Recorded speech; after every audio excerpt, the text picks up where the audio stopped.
ಸಕ್ಕರೆಯ ನಾಡು ಅಕ್ಕರೆಯ ಬೀಡು ಮಂಡ್ಯದಲ್ಲಿ 87ನೇ ಅಖಿಲ ಭಾರತ ಕನ್ನಡ ಸಾಹಿತ್ಯ ಸಮ್ಮೇಳನ ನಡೀತಾ ಇದೆ. ಇವತ್ತು ಕೊನೆ ದಿನದ ಸಮ್ಮೇಳನ ನಡೀತಾ ಇದೆ. ಸೊ ಈ ಒಂದು ಸಮ್ಮೇಳನದಲ್ಲಿ ನಾವು ಕಂಡಂತೆ ಕವಿಗೋಷ್ಠಿ ಆಗಿರಬಹುದು, ವಸ್ತು ಪ್ರದರ್ಶನ ಆಗಿರಬಹುದು, ಪುಸ್ತಕ ಪ್ರದರ್ಶನ ಆಗಿರಬಹುದು, ಒಂದೊಂದು ಕೂಡ ಬಹಳಷ್ಟು ವಿಭಿನ್ನವಾಗಿದೆ. ಹಾಗೆ ಸದ್ಯ ಇವಾಗ ನಾನು ತೋರಿಸುವಂತಹ ಒಂದು ವಸ್ತು ಪ್ರದರ್ಶನವು ಕೂಡ ಅಷ್ಟೇ ವಿಶೇಷವಾಗಿದೆ. ನೀವು ನೋಡ್ತಾ ಇರ್ಬೋದು ನನ್ನ ಎಡಭಾಗದಲ್ಲಿ ಏನು ಮಂಡ್ಯದ ಒಂದು ನಕ್ಷೆ ಇದೆ. ಅಂದ್ರೆ ಮಂಡ್ಯ ಒಳಗೊಂಡಂತಹ 7 ತಾಲೂಕುಗಳಲ್ಲಿ ವಿಭಿನ್ನವಾಗಿ ಯಾವೆಲ್ಲ ಬೆಳೆಗಳನ್ನ ಬೆಳೀತಾರೆ, ಯಾವೆಲ್ಲ ಪ್ರಪೋರ್ಷನ್ ಅಲ್ಲಿ ಬೆಳೀತಾರೆ ಅನ್ನೋದನ್ನ ಇಲ್ಲಿ ಒಂದು ರೇಖಾಚಿತ್ರ ಮಾಡಿ ಪ್ರದರ್ಶಿಸಿರುವಂಥದ್ದು ನೀವು ನೋಡ್ತಾ ಇರ್ಬೋದು. ಒಂದೊಂದು ಕೂಡ ವಿಶೇಷವಾಗಿದೆ. ಅಂದ್ರೆ ರೈತರ ಅಂತ ಹೇಳಿದ್ರೆ ನಮ್ಮ ನಾಡಿನ ಬೆನ್ನೆಲುಬು. ಪ್ರಮುಖವಾಗಿ ಮಂಡ್ಯದಲ್ಲಿ ಕುಲಕಸುಬು ಅಂತ ಹೇಳಿದ್ರೆ ಅದು ವ್ಯವಸಾಯ ಅಂತ ಹೇಳಿದ್ರೆ ತಪ್ಪಾಗಲ್ಲ. ಸೊ ಮಂಡ್ಯದಲ್ಲಿ ಪ್ರಮುಖವಾಗಿ ಕಬ್ಬು, ರಾಗಿ, ಭತ್ತ ಈ ರೀತಿಯಲ್ಲಿ ಎಲ್ಲ ರೀತಿಯ ಏನು ವಸ್ತುಗಳನ್ನ ಮತ್ತೆ ಬೆಳೆಗಳನ್ನ ಬೆಳೀತಾರೆ. ಸೊ ನೀವು ನೋಡ್ತಾ ಇರ್ಬೋದು ಒಂದು ರೇಖಾಚಿತ್ರ ಮಂಡ್ಯದಲ್ಲಿ ಯಾವೆಲ್ಲ ಬೆಳೆಗಳನ್ನ ಬೆಳೀತಾರೆ ಅನ್ನೋದು ಬಹಳಷ್ಟು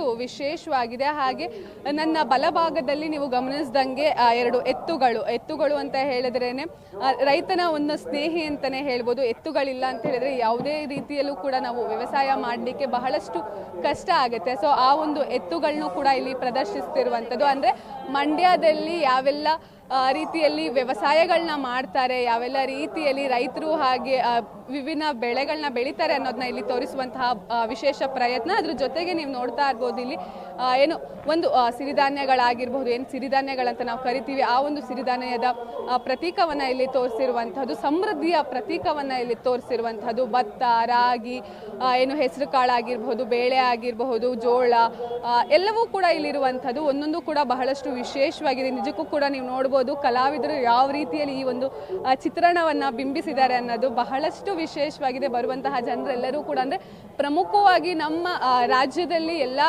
ಜಿಲ್ಲೆಗಳಲ್ಲೂ ಕೂಡ ಎಲ್ಲ ತಾಲೂಕುಗಳಲ್ಲೂ ಕೂಡ ವಿಶೇಷವಾಗಿ ಒಂದೊಂದು ಬೆಳೆಗಳನ್ನ ಬೆಳೀತಾರೆ. ಆ ಎಲ್ಲ ಸಿರಿಧಾನ್ಯಗಳನ್ನಾಗಿರ್ಬೋದು ಎಲ್ಲ ಬೆಳೆಗಳನ್ನು ಕೂಡ ಇಲ್ಲಿ ತೋರಿಸುವಂತಹ ಪ್ರಯತ್ನ. ಹಾಗೆ ಮತ್ತೊಂದು ಭಾಗದಲ್ಲಿ ನೀವು ನೋಡ್ಬೋದು ರಾಗಿ ಬೀಸುವ ಕಲ್ಲು. ಸೊ ರಾಗಿ ಬೀಸುವ ಕಲ್ಲು ಇತ್ತೀಚಿನ ದಿನಗಳಲ್ಲಿ ಇತ್ತೀಚಿನ ಮಕ್ಕಳಿಗೆ ಗೊತ್ತೇ ಇರಲ್ಲ. ಯಾಕಂತ ಹೇಳಿದ್ರೆ ಎಲ್ಲರೂ ಕೂಡ ಅಂದ್ರೆ ಮಿಲ್ಗಳಿಗೆ ಹೋಗಿ ಅಲ್ಲಿ ರಾಗಿ ಹಿಟ್ಟನ್ನ ಮಾಡಿಸ್ತಾರೆ ಅಥವಾ ಅಕ್ಕಿ ಹಿಟ್ಟನ್ನ ಮಾಡಿಸ್ತಾರೆ. ಆದ್ರೆ ಹಿಂದಿನ ಕಾಲದಲ್ಲಿ ಆ ಒಂದು ರಾಗಿ ಬೀಸುವ ಕಲ್ಲಿನಿಂದ ಹಿಟ್ಟನ್ನ ಮಾಡ್ತಾ ಇದ್ರು. ಬಹಳಷ್ಟು ವಿಶೇಷವಾಗಿದೆ. ಅದ್ರ ಜೊತೆಗೆ ಅಕ್ಕಿ ಬೀಸೋದು ಎಲ್ಲದೂ ಕೂಡ ಇದೆ. ಹಾಗೆ ಮೊಸರುಗಳನ್ನ ನೋಡ್ಬೋದು ನೀವು, ಮೊಸರಿನ ಕುಡಿಕೆಗಳನ್ನ ನೋಡ್ಬೋದು. ಒಂದೊಂದು ಕೂಡ ಬಹಳಷ್ಟು ವಿಶೇಷವಾಗಿದೆ. ಅದರ ಮೇಲಿರುವಂತಹ ಚಿತ್ರಣ ಅಂದ್ರೆ ಡ್ರಾಯಿಂಗು ಕೂಡ ನೀವು ನೋಡ್ಬೋದು ಎಷ್ಟು ಚಂದದ ರೀತಿಯಲ್ಲಿ ಬಿಡಿಸಿದ್ದಾರೆ. ಯಾಕಂತ ಹೇಳಿದ್ರೆ ಹಳ್ಳಿಗಳಲ್ಲಿ ಮಡಿಕೆಗಳಲ್ಲಿ ಚಿತ್ರಣವನ್ನ ಬಿಡಿಸೋದು ಬಹಳಷ್ಟು ವಿಶೇಷವಾಗಿರುತ್ತೆ. ಅದ್ರ ಜೊತೆಗೆ ಮನೆ ಅಂದ ತಕ್ಷಣನೇ ಅಲ್ಲಿ ಗೀಜಗನ್ನ ಗೂಡಿರುವಂಥದ್ದು. ನಾನು ಇವಾಗ ತೋರಿಸುವಂಥದ್ದು ಆಕ್ಚುಲಿ ಈ ಒಂದು ಸಮ್ಮೇಳನದ ಮೇನ್ ಅಟ್ರಾಕ್ಷನ್ ಅಂತಾನೆ ಹೇಳ್ಬೋದು. ಏನು ಅಂತ ಹೇಳಿದ್ರೆ ತೊಟ್ಟಿ ಮನೆ, ಟಿಪಿಕಲ್ ತೊಟ್ಟಿ ಮನೆನ ಇಲ್ಲಿ ನಿರ್ಮಾಣ ಮಾಡಿದ್ದಾರೆ. ನಿಜಕ್ಕೂ ಕೂಡ ಎಷ್ಟು ಖುಷಿ ಆಗುತ್ತೆ ಅಂತ ಹೇಳಿದ್ರೆ ಹಳ್ಳಿಗಳಲ್ಲಿ ಈ ಒಂದು ತೊಟ್ಟಿ ಮನೆಗಳನ್ನ ನೋಡಿರ್ತೀವಿ ನಾವು. ಆ ಒಂದು ಹಳ್ಳಿ ಮನೆಯನ್ನ ಎಷ್ಟೋ ಜನ ಸಿಟಿಲಿರುವಂತಹ ಜನರಿಗೆ ಗೊತ್ತಿರಲ್ಲ ತೊಟ್ಟಿ ಮನೆ ಅಂದ್ರೆ ಏನು, ಅಲ್ಲಿ ಏನೆಲ್ಲ ವಸ್ತುಗಳನ್ನ ಬಳಸ್ತಾರೆ ಅಂತ ಹೇಳಿ. ಬಟ್ ಆದ್ರೆ ಇಲ್ಲಿ ಟಿಪಿಕಲ್ ತೊಟ್ಟಿ ಮನೆಗಳನ್ನ ರೆಡಿ ಮಾಡಿರುವಂಥದ್ದು ಬಹಳಷ್ಟು ವಿಶೇಷವಾಗಿದೆ. ಆ ಒಂದು ತೊಟ್ಟಿ ಮನೆ ಒಳಗೆ ನಾನು ನಿಮ್ಮನ್ನ ಕರ್ಕೊಂಡು ಹೋಗ್ತೀನಿ. ಅಲ್ಲಿನ ಚಿತ್ರಣ ಯಾವ ರೀತಿಯಲ್ಲಿದೆ, ಎಲ್ಲೆಲ್ಲಿ ಯಾವೆಲ್ಲ ವಸ್ತುಗಳನ್ನ ಬಳಸ್ತಾರೆ ಅನ್ನೋದನ್ನ ನಾನು ನಿಮಗೆ ತೋರಿಸ್ತಾ ಹೋಗ್ತೀನಿ. ನೋಡ್ತಾ ಇರ್ಬೋದು ಎಂಟ್ರೆನ್ಸ್ ಅಲ್ಲೇ ಭತ್ತದ ತೋರಣ ಎಲ್ಲರನ್ನು ವೆಲ್ಕಮ್ ಮಾಡತ್ತೆ. ಭತ್ತ ಅಂತಂದ್ರೇನೆ ಏನು ಒಂದ್ ರೀತಿಯಲ್ಲಿ ಎಲ್ಲದಕ್ಕೂ ಕೂಡ ಪ್ರತಿಯೊಂದು ಬೆಳೆಗೂ ಕೂಡ ಒಂದು ಪ್ರಮುಖ ಬೆಳೆ ಅಂತಾನೆ ಹೇಳ್ಬೋದು. ಆ ಒಂದು ಭತ್ತದ ತೆನೆಯೂ ಕೂಡ ಇರುವಂಥದ್ದು. ಅದ್ರ ಜೊತೆಗೆ ಮನೆಯಲ್ಲಿ ಬಳಸುವಂತಹ ವ್ಯವಸಾಯಕ್ಕೆ ಬಳಸುವಂತಹ ಕೆಲವೊಂದಿಷ್ಟು ವಸ್ತುಗಳಿದೆ. ಸೊ ಆ ವಸ್ತುಗಳು ಯಾವುವು, ಅದರ ಉಪಯೋಗ ಏನು ಅಂತ ಹೇಳಿ ನಾನು ಅವರನ್ನೇ ಮಾತಾಡ್ಸ್ತಾ ಹೋಗ್ತೀನಿ. ಅದರ ಉಪಯೋಗಗಳನ್ನ ಅವರಿಂದನೇ ನಾನು ತಿಳ್ಕೊತೀನಿ. ಸರ್, ವ್ಯವಸಾಯಗಳಲ್ಲಿ ಬಳಸುವಂತಹ ವಸ್ತುಗಳನ್ನ ನೀವು ಇಲ್ಲಿ ಇಟ್ಟಿದ್ದೀರಾ, ಯಾವೆಲ್ಲ ವಸ್ತುಗಳಿದೆ, ಇದರ ಉಪಯೋಗ ಏನು ಸರ್? ಮೇಡಮ್, ಇದು ಅಲ್ಲಿನ ಕುಂಟೆ ಅಂದ್ಬಿಟ್ಟು ಇದು ಕಳೆ ತೆಗಿಯೋಕ್ಕೆ ಉಪಯೋಗಿಸ್ತಾರೆ ಮೇಡಮ್. ರಾಗಿ ಆಗಲಿ ಅಥವಾ ಜೋಳ ಆಗಲಿ ಅದನ್ನು ಕಳೆ ತೆಗಿಯೋಕ್ಕೆ ಉಪಯೋಗಿಸ್ತಾರೆ. ಅಲ್ಲಿನ ಕುಂಟೆ ಇದು ಅಲ್ಲವೇ ಬೆಳೆ ಹಾಕಿದ ನಂತರ ಇದನ್ನು ಉಪಯೋಗಿಸ್ತಾರೆ ಮೇಡಮ್. ಮತ್ತು ಇದು ಗೊತ್ತಿರೋ ಮಟ್ಟಿಗೆ ಇವು ಆರೆ ಇದು ಗೊತ್ತು. ಮತ್ತು ನೊಗ ಇದು ಹಸುಗೆ ಬೆಳೆ ಟೈಮಲ್ಲಿ ಇದು ಮೊಕರಂಬೆ ಅಂತಾರೆ ಇದನ್ನು ಮೊಕರಂಬೆ ಅಂತಾರೆ. ಇದು ಹಸು ಮೇವು ತಿನ್ನಬಾರ್ದು ಅಂದ್ಬಿಟ್ಟು ಹಾಕೊಂಡು ಅದನ್ನು ವ್ಯವಸಾಯ ಮಾಡ್ತಾರೆ ಮೇಡಮ್. ಸರ್, ನೀವು ಇಷ್ಟೆಲ್ಲ ವಸ್ತುಗಳನ್ನ ಪ್ರದರ್ಶನಕ್ಕೆ ಇಟ್ಟಿದ್ದೀರಾ, ಬಹಳ ವಿಶೇಷವಾಗಿದೆ. ಕೃಷಿ ಇಲಾಖೆಯಿಂದ ಮಾಡಿರುವಂಥದ್ದು. ಜನರು ಇದನ್ನೆಲ್ಲ ನೋಡಿ ಏನು ಹೇಳ್ತಾ ಇದ್ದಾರೆ ಸರ್? ಯಾಕಂದ್ರೆ ಸಿಕ್ಕಾಪಟ್ಟೆ ರಶ್ ಇತ್ತು 2 ದಿನದಿಂದಲೂ ಕೂಡ. ಏನು ಹೇಳ್ತಾರೆ ಜನ? ತುಂಬ ಸಂತೋಷ ಪಡ್ತಾ ಇದ್ದಾರೆ ಮೇಡಮ್. ಇದನ್ನೆಲ್ಲ ನೋಡ್ಬಿಟ್ಟು ಹಳೇದನ್ನೆಲ್ಲ ಈ ಥರ ಮತ್ತೆ ತೋರಿಸ್ತಾ ಇದ್ದೀರಾ, ನಮಗೆ ತುಂಬ ಖುಷಿ ಆಯಿತು ಅಂತ ಜನಗಳು ತುಂಬ ಮೆಚ್ಚುಗೆ ತುಂಬ ಸಂತೋಷ ಪಡ್ತಾ ಇದ್ದಾರೆ ಮೇಡಮ್. ನೀವು ನೋಡ್ತಾ ಇರ್ಬೋದು, ಕೇವಲ ವ್ಯವಸಾಯದಲ್ಲಿ ಬಳಸುವಂತಹ ಪದಾರ್ಥಗಳು ಅಷ್ಟೇ ಅಲ್ಲದೆ ಬೇರೆಲ್ಲ ವಸ್ತುಗಳನ್ನು ಕೂಡ ಇಟ್ಟಿದ್ದಾರೆ. ಸೊ ಅದರ ಉಪಯೋಗ ಏನು, ಈಚಲ ಚಾಪೆ ಅಂದ್ರೆ ಏನು ಅಂತ ಹೇಳಿ ನಾನು ಅವರನ್ನೇ ಕೇಳ್ತಾ ಹೋಗ್ತೀನಿ. ಮೇಡಮ್, ಈಚಲ ಚಾಪೆ ಆಗಿರಬಹುದು, ಸುಮಾರು ಎಲ್ಲ ವಸ್ತುಗಳನ್ನು ಇಟ್ಟಿದ್ದಾರೆ. ಯಾವೆಲ್ಲ ವಸ್ತುಗಳು ಏನೇನು? ಈಚಲ ಚಾಪೆ ಅಂದರೆ ಅವಾಗ ಆಗಿನ ಕಾಲದಲ್ಲಿ ಯೂಸ್ ಮಾಡ್ತಾ ಇದ್ರು ಮೇಡಮ್, ಹಾಸ್ಕೊಳ್ಳೋಕ್ಕೆ ಕೂತ್ಕೊಳ್ಳೋಕ್ಕೆ. ನಾವೆಂಗೆ ಈಗ ಮ್ಯಾಟು ಪ್ಲಾಸ್ಟಿಕ್ ಬಂದಿದೆ ಇವಾಗ, ಅವಾಗೆಲ್ಲ ಈಚಲದೇ ಇತ್ತು. ಅದರಿಂದ ಹಳೆ ಕಾಲದ್ದು ಈ ಥರ ಇದು ತೊಂಬೆ ಮಡಿಕೆ, ದೊಡ್ಡದು ಮಡಿಕೆ, ಏನಾದರೂ ಸಂಗ್ರಹಿಸಿ ಇಡಬೇಕಾದ್ರೆ ಗುಡಾಣ ಮಡಿಕೆ ಅಂತ ಹೇಳ್ತಾರೆ. ಅದನ್ನ ಏನಾದರೂ ನಾವು ಸಂಗ್ರಹಿಸಿ ಇಡಬೇಕಾದ್ರೆ ಭತ್ತನೋ ರಾಗಿನೋ ಅಥವಾ ಏನಾದ್ರೂ ಆಹಾರ ಧಾನ್ಯಗಳ ವಸ್ತುಗಳೋ ಆಗಲಿ ಏನಾದರೂ ಆಗಲಿ ಅದ್ರಲ್ಲಿ ಸಂಗ್ರಹಿಸಿ ಇಡ್ತಾರೆ, ಅದಕ್ಕೆ ಯೂಸ್ ಮಾಡ್ತೀವಿ. ಓಕೆ, ನಾವಂದ್ರೆ ಇತ್ತೀಚಿನ ದಿನಗಳಲ್ಲೆಲ್ಲ ಸ್ಟೀಲಲ್ಲಿ ಬಳಸ್ತೀವಿ, ಅವಾಗೆಲ್ಲ ಮಣ್ಣಿನಲ್ಲಿ ಬಳಸ್ತಾ ಇದ್ದೀವಿ. ಹೌದು ಮೇಡಮ್.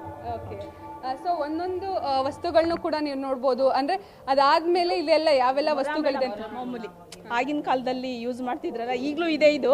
ಅದೀಗೆಲ್ಲ ಸ್ಟೀಲ್ ಈ ಥರ ಪ್ಲಾಸ್ಟಿಕ್ ಆ ಥರ ಬಂದಿದೆ. ಅದು ಇದು ಚಿಬ್ಬಲಿಗೆ ಮದುವೆ ಸೀಸನ್ನಲ್ಲಿ ಗಂಡಿಗೆ ಕೊಡ್ತಾರಲ್ಲ ನೋಡಿ, ಆ ಥರದ್ದು ಅದು. ಅದರಲ್ಲಿ ಎಲೆ ಅಡಿಕೆ ಆ ಥರದ್ದು ಎಲ್ಲ. ಆಗಿನ ಕಾಲದಲ್ಲಿ ಬಂದರೆ ಮತ್ತೆ ಸೀರೆಣಿಗೆ ತಕೊಂಡು ಅವಾಗಿನ ಕಾಲದಲ್ಲಿ ಎಲ್ಲ ಸೀರ್ಕತ್ತಾ ಇದ್ರು, ಅದನ್ನು ಉಪಯೋಗಿಸ್ತಾ ಇದ್ರು. ಇವಾಗ್ಲೂ ಅದನ್ನು ಉಪಯೋಗಿಸ್ತಾರೆ. ಮತ್ತು ಕುಟಾಣಿ, ಅಲ್ಲಿ ಏನಾರು ಇಲ್ಲ ಅಂದರೆ ಎಲ್ಲಡಿಕೆ ಹಾಕ್ಕೊಳ್ಳೋಕ್ಕೆ ಇದು ಕುಟಾಣಿ, ಅದನ್ನು ಉಪಯೋಗಿಸ್ತಾ ಇದ್ರು. ಮತ್ತು ಸೀಮಣೆ ಆಗಿನ ಕಾಲದಲ್ಲಿ ದೀಪ ಉರಿಸ್ತಾ ಇದ್ರು, ಅದನ್ನು ಬುದ್ಧಿವಂತ, ಅದನ್ನು ಉಪಯೋಗಿಸ್ತಾ ಇದ್ರು ಆಗಿನ ಕಾಲದಲ್ಲಿ. ಇವಾಗೇನು ಉಪಯೋಗಿಸೋಕ್ಕೆ ಇದು ಬರ್ತಾಯಿಲ್ಲ. ಅದು ಮಕ್ರಿಗಳು, ಈಚಲು ಮಕ್ರಿ ಆಗಿನ ಕಲೆ ಮಾಡ್ತಾ ಇದ್ರು ಮೇಡಮ್. ನೀವು ನೋಡ್ತಾ ಇರ್ಬೋದು, ಒಂದೊಂದು ಕೂಡ ಎಷ್ಟು ವಿಶೇಷವಾಗಿದೆ. ಅವ್ರು ಹೇಳಿದ್ರು ಕುಟಣಿ ಅಂತ, ಅಂದ್ರೆ ಹಲ್ಲಿಲ್ದಲೇ ಇದ್ದವರೆಲ್ಲರೂ ಕೂಡ ಇದರಲ್ಲಿ ಎಲೆ ಅಡಿಕೆಗಳನ್ನ ಕುಟ್ಕೊಂಡು ತಿಂತಾ ಇದ್ರು ಅಂತ ಹೇಳಿ. ಆಮೇಲೆ ಬೇರೆ ಬೇರೆ ವಸ್ತುಗಳು ನೋಡ್ಬೋದು ನೀವು, ಎಲ್ಲವೂ ಕೂಡ ಬಿದಿರಿಂದ ಮಾಡಿರುವಂತಹ ಮೊರ ಆಗಿರಬಹುದು, ಬೇರೆ ಬೇರೆ ವಸ್ತುಗಳೆಲ್ಲವೂ ಕೂಡ ಇಲ್ಲಿರುವಂಥದ್ದು ಬಹಳ ವಿಶೇಷವಾಗಿದೆ. ಒಂದಕ್ಕಿಂತ ಒಂದು ವಿಶೇಷವಾಗಿರುವಂಥದ್ದು ಗಂಧದ ಕಲ್ಲನ್ನು ನೀವು ನೋಡ್ಬೋದು, ಪೂಜಾ ಬುಟ್ಟಿಯನ್ನ ನೋಡ್ಬೋದು, ಆಮೇಲೆ ದೇವ್ರ ಫೋಟೋ ಸ್ಟ್ಯಾಂಡ್ಗಳನ್ನ ನೋಡ್ಬೋದು. ಅಂದ್ರೆ ದೇವ್ರ ಮನೆಯಲ್ಲಿ ಯಾವೆಲ್ಲ ವಸ್ತುಗಳನ್ನ, ಅಂದ್ರೆ ಇಲ್ಲಿ ಪ್ರತ್ಯೇಕವಾಗಿ ಒಂದೊಂದು ವಸ್ತುಗಳನ್ನು ಕೂಡ, ಅಂದ್ರೆ ಸ್ಟಾರ್ಟಿಂಗ್ ಅಲ್ಲಿ ನೀವು ನೋಡ್ಬೋದು ವ್ಯವಸಾಯಕ್ಕೆ ಬಳಸುವಂತಹ ವಸ್ತುಗಳಾಗಿರ್ಬೋದು, ಆಮೇಲೆ ಅಡಿಗೆ ಮನೆಯಲ್ಲಿ ಬಳಸುವಂತಹದ್ದು ಪೂಜಾ ವಸ್ತುಗಳಾಗಿರ್ಬೋದು, ಹಾಗೆ ಕೋಳಿ ಸಾಕಾಣಿಕೆ ಮಾಡುವಂತಹ ಗೂಡಾಗಿರ್ಬೋದು, ಎಲ್ಲವೂ ಕೂಡ ಬಹಳ ವಿಶೇಷವಾಗಿರುವಂತಹದನ್ನ ನೀವು ನೋಡ್ಬೋದು. ಹಾಗೆ ಮತ್ತೊಂದು ಕಡೆ ನೀವು ನೋಡ್ಬೋದು ಅಡಿಗೆ ಮನೆ, ಅಂದ್ರೆ ಆಗಿನ ಕಾಲದಲ್ಲಿ ಅಡಿಗೆ ಮನೆ ಯಾವ ರೀತಿಯಲ್ಲಿ ಇತ್ತು ಅಂತ ಹೇಳಿ. ಇವಾಗೆಲ್ಲರೂ ಕೂಡ ಹೇಳ್ತಾರೆ ಓಪನ್ ಕಿಚನ್ ಸಿಸ್ಟಮ್ ಅಂತ ಹೇಳಿ. ಆಗಿನ ಕಾಲದಿಂದನೇ ಓಪನ್ ಕಿಚನ್ ಸಿಸ್ಟಮ್ ಇದ್ದಿದ್ದನ್ನ ನೀವು ನೋಡ್ಬೋದು. ಮಣ್ಣಿನ ಒಲೆ ಆಗಿರ್ಬೋದು ಎಲ್ಲವೂ ಕೂಡ, ಅಂದ್ರೆ ಇವಾಗೆಲ್ಲ ಬಂದ್ಬಿಟ್ಟಿದೆ ಗ್ಯಾಸ್ ಸಿಲಿಂಡರ್ಗಳು, ಸ್ಟವ್ಗಳೆಲ್ಲ ಬಂದ್ಬಿಟ್ಟಿದೆ. ಬಟ್ ಆಗೆಲ್ಲವೂ ಕೂಡ ಮಣ್ಣಿನ ಏನು ಒಲೆಗಳಲ್ಲಿ ಅಡಿಗೆನ ಮಾಡ್ತಾ ಇದ್ರು, ಅಷ್ಟೇ ರುಚಿಯಾಗಿರ್ತಾ ಇತ್ತು ಒಂದೊಂದು ಕೂಡ. ಆಮೇಲೆ ಇಲ್ಲಿ ನೋಡ್ತಾ ಇರ್ಬೋದು ನೀವು ಮಸ್ಕಲ್ನ, ಅಂದ್ರೆ ಖಾರಗಳನ್ನ ಅರಿಯುವಂತ ಮಸ್ಕಲ್ನ ಕೂಡ ನೋಡ್ಬೋದು. ಯಾಕಂದ್ರೆ ಇವಾಗ ಎಲ್ಲರೂ ಕೂಡ ಮಿಕ್ಸಿ ಗ್ರೈಂಡರ್ಗಳನ್ನ ಬಳಸ್ತಾರೆ, ಬಟ್ ಆಗೆಲ್ಲ ಕೂಡ ಮಸ್ಕಲ್ಲು ಅಂದ್ರೆ ಕಲ್ಲಲ್ಲಿ ಅದನ್ನ ರುಬ್ತಾ ಇದ್ರು, ಬಹಳ ವಿಶೇಷವಾಗಿರುವಂಥದ್ದು ಒಂದೊಂದು ಕೂಡ. ಆಮೇಲೆ ಒಲೆ ಆಗಿರಬಹುದು, ಆಮೇಲೆ ಮಜ್ಜಿಗೆ ಮಾಡುವಂಥದ್ದಾಗಿರ್ಬೋದು, ಎಲ್ಲವೂ ಕೂಡ ಬಹಳ ವಿಶೇಷವಾಗಿದೆ. ಅದ್ರ ಜೊತೆಗೆ ಪಾತ್ರೆಗಳನ್ನ ನೀವು ನೋಡ್ಬೋದು. ಇವಾಗೆಲ್ಲವೂ ಕೂಡ ಸ್ಟೀಲ್ ಪಾತ್ರೆಗಳು ಬಳಕೆಗೆ ಬಂದ್ಬಿಟ್ಟಿದೆ. ಯಾವುದು ಕೂಡ ಅಂದರೆ ಆರೋಗ್ಯಕ್ಕೆ ಒಳ್ಳೇದಲ್ಲದೆ ಇರುವಂಥದ್ದು ಕಬ್ಬಿಣದ ಪಾತ್ರೆಗಳಾಗಿರ್ಬೋದು, ಸ್ಟೀಲ್ ಪಾತ್ರೆಗಳೆಲ್ಲವೂ ಕೂಡ ಬಂದಿದೆ. ಬಟ್ ಆಗೆಲ್ಲವೂ ಕೂಡ ಹಿತ್ತಾಳೆ, ತಾಮ್ರದ ಪಾತ್ರೆಗಳನ್ನೇ ಬಳಸ್ತಾ ಇದ್ರು. ಸೊ ಆ ಎಲ್ಲ ತಾಮ್ರದ ಪಾತ್ರೆಗಳಾಗಿರ್ಬೋದು, ಮಡಿಕೆಗಳಾಗಿರ್ಬೋದು, ಎಲ್ಲವೂ ಕೂಡ ನೀವು ನೋಡ್ತಾ ಇರ್ಬೋದು ಸಂಪೂರ್ಣವಾಗಿ ಅವಾಗೆಲ್ಲ. ಅದ್ರ ಜೊತೆಗೆ ನೀವು ನೋಡ್ತಾ ಇರ್ಬೋದು ಅಲ್ಲಲ್ಲಿ ರಂಗೋಲಿಗಳನ್ನ ಮನೆಗಳಲ್ಲಿ, ಅಂದರೆ ಮನೆ ಒಳಗೆ ರಂಗೋಲಿಗಳನ್ನ, ಸಗಣಿ ನೆಲವನ್ನ ಸಾರಿಸಿ ರಂಗೋಲಿಗಳನ್ನ ಬಿಡ್ತಾ ಇದ್ರು. ಅಂದರೆ ಅಷ್ಟು ಚಂದದ ರೀತಿಯಲ್ಲಿ ಮನೆಯನ್ನ ಡೆಕೋರೇಟ್ ಮಾಡ್ತಾ ಇದ್ರು. ಆ ರೀತಿಯಲ್ಲಿ ಆ ಒಂದು ಹಳ್ಳಿಯ ಸೊಬಗನ್ನ ಎಲ್ಲರೂ ಕೂಡ ಇಡ್ತಾ ಇದ್ರು. ಅದ್ರ ಜೊತೆಗೆ ನೀವು ನೋಡ್ತಾ ಇರ್ಬೋದು ಒಂದೊಂದು ಕೂಡ ಎಷ್ಟು ವಿಶೇಷವಾಗಿದೆ. ಹಸೆಮಣೆ ಆಗಿರ್ಬೋದು, ಕಳಶ ಆಗಿರ್ಬೋದು, ಹಾಗೆ ಮನೆ ಒಳಗೂ ಕೂಡ ಅಷ್ಟೇ ಚಂದದ ರೀತಿಯಲ್ಲಿ ಡ್ರಾಯಿಂಗ್ಸ್ಗಳನ್ನ, ಅಂದರೆ ನೀವು ನೋಡ್ತಾ ಇರ್ಬೋದು ಎಷ್ಟು ಟ್ರೆಡಿಷ್ನಲ್ ಆಗಿದೆ ಆ ಒಂದು ಡ್ರಾಯಿಂಗ್ಸ್ಗಳು. ಅಂದರೆ ರಂಗೋಲಿಯಲ್ಲಿ ಮತ್ತು ಬೇರೆ ಬೇರೆ ಟ್ರೆಡಿಷ್ನಲ್ ಡ್ರಾಯಿಂಗ್ಸ್ಗಳನ್ನ ಮನೆಯ ಗೋಡೆಗಳಲ್ಲಿ ಬರಿತಾ ಇದ್ರು. ಅಂದರೆ ಸುಣ್ಣವನ್ನ ಗೋಡೆಗೆ ಹಚ್ಚಿ ಅದನ್ನ ಬರಿತಾ ಇದ್ರು. ಅದ್ರ ಜೊತೆಗೆ ನೀವು ನೋಡ್ತಾ ಇರ್ಬೋದು ತೊಟ್ಟಿಲುಗಳು ಎಲ್ಲವೂ ಕೂಡ ಒಂದೊಂದು ಕೂಡ ಬಹಳಷ್ಟು ವಿಶೇಷವಾಗಿರುವಂತಹದ್ದು. ಅಂದರೆ ಈಗೆಲ್ಲವೂ ಕೂಡ ಮಾಡರ್ನೈಸ್ ಆಗಿಬಿಟ್ಟಿದೆ. ಯಾವ ವಸ್ತುಗಳನ್ನೂ ಕೂಡ ನಾವು ಹಳ್ಳಿಗಳಲ್ಲಿ ನೋಡೋ ರೀತಿಯಲ್ಲಿ ಸಿಗೋದಿಲ್ಲ. ಸೊ ಎಲ್ಲವೂ ಕೂಡ ಮಾಡರ್ನೈಸ್ ಆಗಿಬಿಟ್ಟಿರೋದ್ರಿಂದ ನಮ್ಮ ಜನರು ಎಲ್ಲರೂ ಕೂಡ ಮಾಡರ್ನ್ ವರ್ಲ್ಡ್ಗೆ ಆಲ್ರೆಡಿ ಹೋಗ್ಬಿಟ್ಟಿದ್ದಾರೆ. ಸೊ ಅಂಥವ್ರಿಗೋಸ್ಕರ ಇಲ್ಲಿ ಏನು ಬಂದರೆ ಟಿಪಿಕಲ್ ಹಳ್ಳಿ ಮನೆ ಅಂದರೆ ಏನು, ಹಳ್ಳಿ ಲೈಫ್ ಅಂದರೆ ಏನು, ಎಲ್ಲವೂ ಕೂಡ ಈ ಒಂದು ಕೃಷಿ ಇಲಾಖೆ ತಿಳಿಸುವಂತಹ ಪ್ರಯತ್ನವನ್ನು ಮಾಡ್ತಾ ಇದ್ದಾರೆ. ಸೊ 2 ದಿನಗಳ ಕಾಲ ನಡೆದಂತಹ ಈ ಒಂದು ಏನಿದೆ ಕನ್ನಡ ಸಾಹಿತ್ಯ ಸಮ್ಮೇಳನ ಇವತ್ತು ಅಂತ್ಯವನ್ನು ಕಾಣ್ತಾ ಇದೆ. ಒಂದು ವೇಳೆ 2 ದಿನ ನೀವು ಬರಕ್ ಆಗಿಲ್ಲ ಅಂತ ಹೇಳಿದ್ರೆ ಇವತ್ತು ಬಂದು ಈ ಎಲ್ಲದರ ಸೊಬಗನ್ನು ನೀವು ಕಣ್ತುಂಬಿಕೊಳ್ಬೋದಾಗಿದೆ. ಕ್ಯಾಮ್ರಾ ಪರ್ಸನ್ ಶ್ರೀಹರಿ ಜೊತೆ ಸುಷ್ಮಿತಾ ಪೂಜಾರಿ, ಪವರ್ ಟಿವಿ, ಮಂಡ್ಯ.